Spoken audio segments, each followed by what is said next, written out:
Today we're gonna take a look at everyone's second favorite dinosaur, Plessie. There's a couple of levels in Super Mario 3D World where we need to ride her in order to continue. Whenever we jump on her, she initiates her run and jumps into the water. There's also a couple of things we can do by modding the game to get interesting results. Let's jump in. First, let's change her size. Normally, Plessie is pretty big compared to Mario, but let's make her smaller now. And with smaller, I mean really small. Just look at this, it looks ridiculous. Her shadow is still very big and she continues to do the normal animations. But the most important question is, can she still be ridden? I jumped next to her, but still somehow got on her back and she started running. When Plessie landed in the water, Mario was almost fully submerged in the water.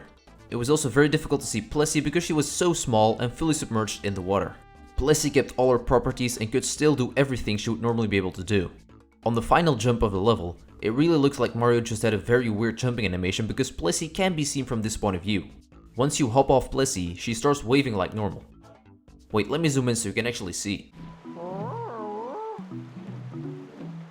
Jumping on her while she's waving is also still possible. The sound of Plessie's footsteps was still very loud, like it would be for her normal size, so that felt a bit weird. Alright, small Plessie, see you later. If we can make Plessie small, can we also make her very big? Of course we can, and this is the result. She's now so big that we can only see nearly half of her entire body. If she turns around, we can see that her shadow has been divided in multiple smaller, circular shadow sections. It was also possible to run through her in certain areas. We can literally stand inside of her. If we step too far forward, she will also disappear, until we move backwards again. Now the only thing we need to do is jump on her, with which I honestly had some trouble. First, I moved up the spawn point of the level to fall on Plessie, but just fell through her. Then I tried a warp box, but at first it softlocked me, and then it didn't give me enough height. I tried climbing on a tree and jumping off, but the camera didn't move up with me, and I fell through Plessie again, multiple times, trying to jump on her. So I moved Plessie down a bit, got a second player and threw Mario on Plessie, which worked. The only downside was that Plessie fell through the ground. For some reason I didn't die and the level kept playing. After a short while of falling, the camera stopped following Plessie downwards and from that point the level slowly spawned in. From here, we just kept moving forwards with only the sky to be seen. It's only possible to die by waiting out the timer.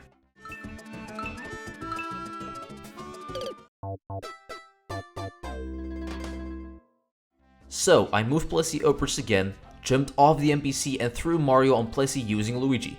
It finally worked. Just like with tiny Plessie, she could do all her normal moves.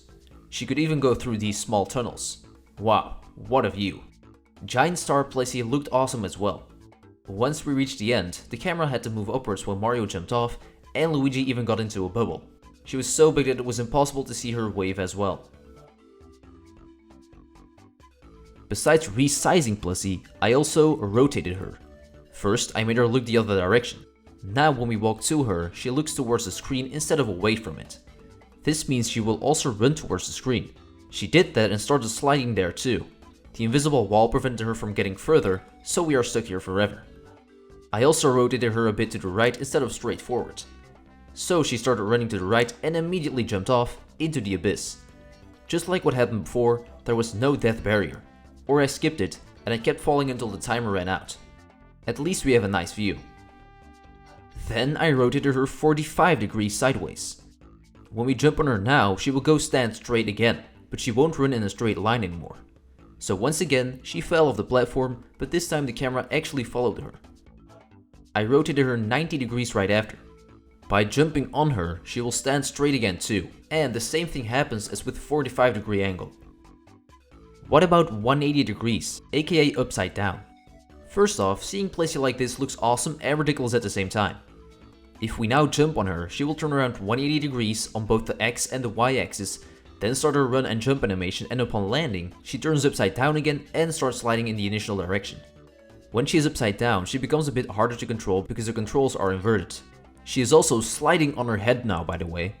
Boost panels don't work anymore, making it impossible to make certain jumps without enough speed, like this one. Rest in peace, Plessie, you won't be making this level upside down.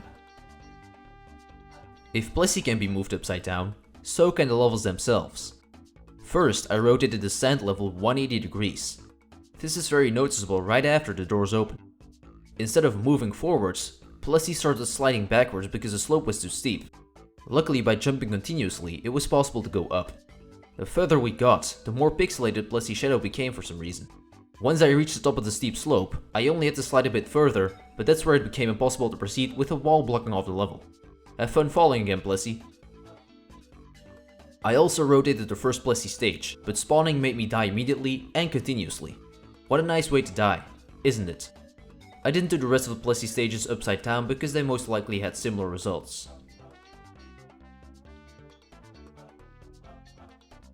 I also did some other tests involving Plessie and objects he normally doesn't come in contact with. An example of this are checkpoint flags and goal poles. First, I placed down a checkpoint flag in this level, hopped onto Plessie and tried activating it. I tried multiple times, but sadly, Plessie just goes through the checkpoint without activating it. Right after, I tested the goal pole, which I placed in the same level. A goal pole cannot be collected while riding Plessie. Instead, she will just bump into it. The goal pole will now just act like a wall to Plessie. Of course, I did tests with all these objects as well. Let's take a look at the boxes first. I put on the Goomba mask, jumped on Plessie, and it didn't fall off like it does with boxes in Bowser's Fury. The mask didn't affect anything or do anything interesting, so instead let's take a look at the cannon box. If you jump on Plessie, the box will stop shooting cannonballs. Once Mario jumps off again, cannonballs will be fired again as well. Interestingly enough, the cannonballs pass through Plessie instead of hitting her. I found this weird because Plessie does have an animation for when she gets hit by something. The light box had similar results. It stopped shining once on Plessie, but it started again when jumping off. The propeller box could not be used on Plessie, but worked again when jumping off. Lastly, I tried taking objects with me on Plessie. At first, I tried a snowball. If we jump on Plessie holding a snowball, it will fall out of Mario's hands through Plessie on the ground. Then I tried the other ball, the baseball, and it had similar results. The ball fell, but this time it bounced off Plessie instead of falling through. I also tried bringing a shell, but that simply disappeared like it does in Bowser's Fury. My last test was hopping into the shell and jumping on her back, but I simply passed through her like she wasn't standing there. I tried from different angles, but no success. Thanks for watching. Make sure to subscribe and leave a like if you enjoyed, and I will see you soon.